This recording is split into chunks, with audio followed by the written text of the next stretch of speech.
Today I'm reviewing the Cosrx Real Fit Retinol Serum. And really quick, I just want to say I purchase all these products with my own money. I'll never waste your time with sponsored ads or videos. So if you want to help support the channel, check out nobiusbeauty.com, check my Patreon community, or click on the Yes Style link below.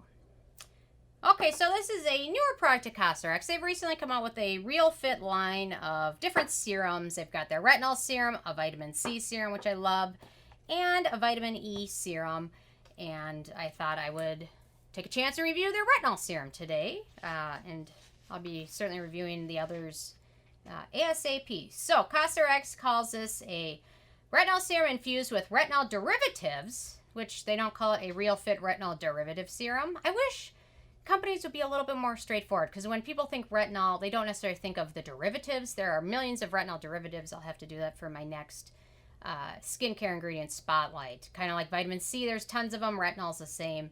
And you're not really necessarily comparing apples to apples, because certain derivatives are more studied or less studied than one another. So they call infused with retinol derivatives to breathe life into tired, dull skin, fortified with calendula extract to soothe and offset any side effects.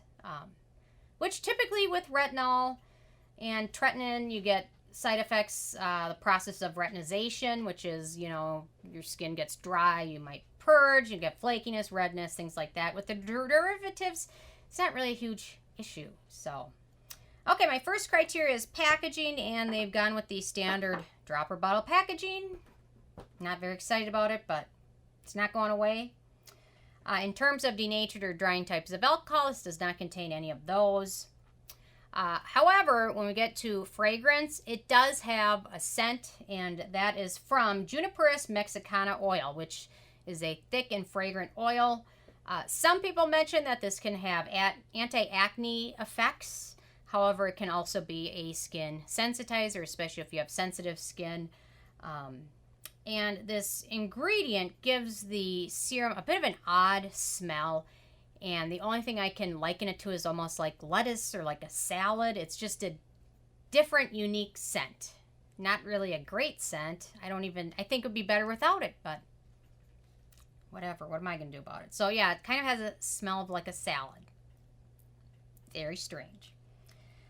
The manufacturing location for this one is Korea, so no issues with that. Ease of use, so I recommend using this in your evening routine. 2 or 3 drops after lighter serums, but before thicker moisturizers is the way to go. It has a bit of an occlusiveness to it once it soaks in because of a few of the oils in there, so it feels very hydrating. It plays well with other products, no issues with that. And yeah, so I do recommend using a nice thicker moisturizer afterwards, and using sunblock in the daytime always, but especially when you use retinol type of products, your skin can be more sensitive to the sun. So very easy to use, no issues with that. When we get to antioxidants and beneficial ingredients, so we've got that calendula extract, which is a good skin soothing ingredient as well as an antioxidant. We've got sunflower seed oil, which is very hydrating, betaine, which is a moisturizing and humectant ingredient. And then we get to the retinol palmitate, which is an ester form of vitamin A between retinol and palmitic acid, combination of those.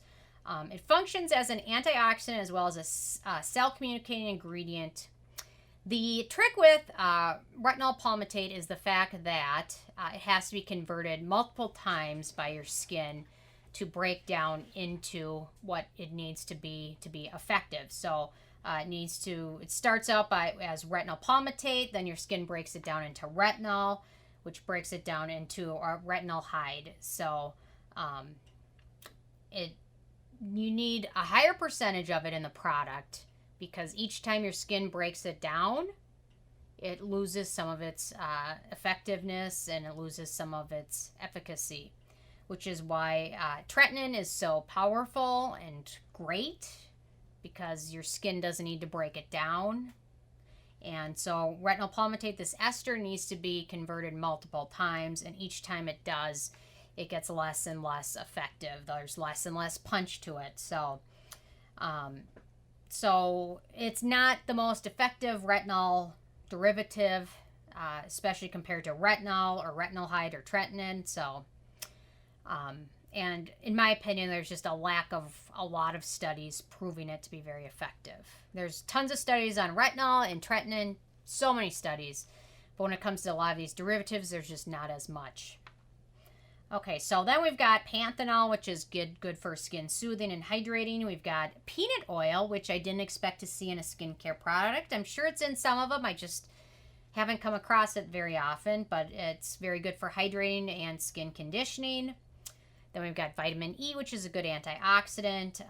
Allicin, good for skin soothing. And then adenosine, a good cell communicating ingredient. So a nice ingredient list if you can overlook that you're not getting real pure retinol, or if you have younger skin or are new to retinol, then this might be a little bit more for you than somebody that's a hardcore retinol user. Okay, in terms of animal testing, this is cruelty-free, so no issues with that. Performance of this one. So I find this to be very hydrating. It's very nice. You wake up with very hydrated skin in the morning.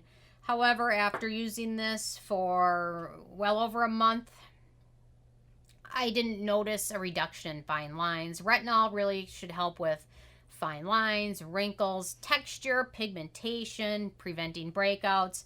I didn't notice any of those with this, and that's probably just because of the form of retinol they've used.